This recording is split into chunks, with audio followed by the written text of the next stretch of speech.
Let's go legit or not for this 120. The Cubs lost to the Brewers today at home 11-2, but check out this quote from Theo before the game, I should say.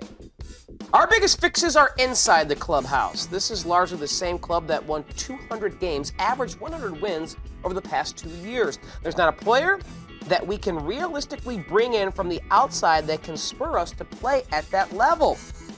With today's 11-2 L to the Brewers, Chicago now below 500, hovered around that mark all season long.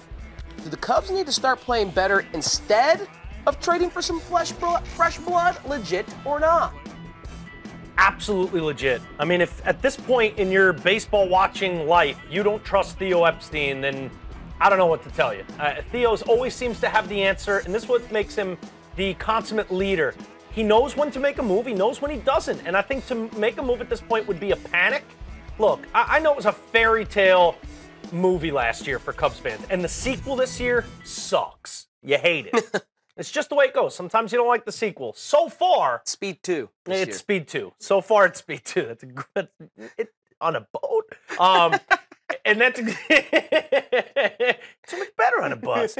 I really do believe that the talent is with this team. Now, you may not like the plot of this movie halfway through, but you may love the ending. And Theo really believes in all the hands at work here. He really does believe, look, the proof is in the pudding. You heard the quote, 200 wins over the last 2 years. I got a good team. I got a good bunch of guys. Right. I got a manager I really believe in to pull the strings. It's just a matter of getting, literally no one is playing up to expectation. No one. They're sending one guy, Wade Davis, to the All-Star break. At this point last year, as they looked at their team and said, what's the one thing we need? We need a good closer that we can really count on. They went out and they got Chapman. They have a good closer they can count on. So that thing that they felt like was the hole they needed to plug last year is still plugged. They've got it. Wade Davis, that's the only hole plugged right now in terms of living up to expectations. Rizzo, I knew he went on the little leadoff spurt. He's hitting in the 260s. Bryant's back down way under 300 now in the 260s. Forget about Zobrist and obviously Schwarber and all of these guys. Guys got to start picking it up, and sometimes it takes one big game or one guy getting hot and kind of firing the rest of the guys up. They need to pitch better as well. No one's pitching well. No one's hitting well. Wade Davis is closing games when he gets the opportunity. Other than that, the whole team's got to pick it up, and there's time for them to do that.